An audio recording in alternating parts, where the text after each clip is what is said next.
Sa ako YouTube sa Benji Talisik mo ni ang sitwasyon karon diri sa may sitio Kagang sa barangay Dumlog, Dagbes, Talisay. Kini usa ka e-bike no nga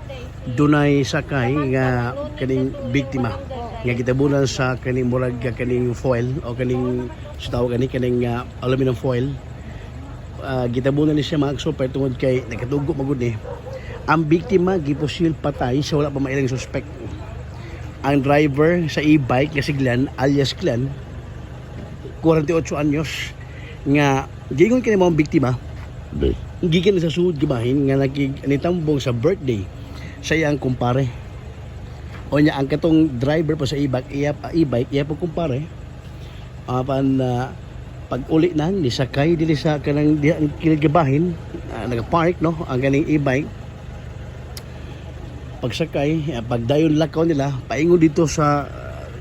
amihan ng bahin nga paatubang dili o sa kabuto dalunggan ang driver sa e-bike di basuta kod kaning ang iya pagtuo nga buto sa kaning ligid bad sa paglingit niya sa mga iyang pasahero nagkadugo na niliko pabalik diri kinangay tabang ang kaning driver sa e-bike tuod man miabot ang mga personnel sa Talisay Rescue Emergency Action Team but gideklara kini sa no pulse no breath babasabot nga wa na mo response ang iyang kuan ang iyang pulso gituuhang wa na kinabuhi dili mga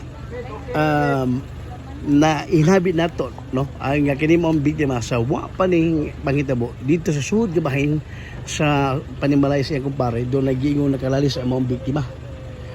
mao ni ang posibleng inviton sa ato ga PNP sa Talisay kani nga mao nga biktima ang kani maong posibleng iyang nakalalis nga posible mamahimong mao to siya ang persons of interest kon PY sa ato ga Talisay PNP.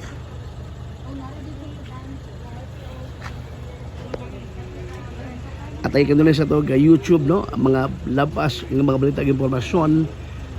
matagal ko niya kini inyo higala Benji Talisik. Salamat mayong gabi mga higala.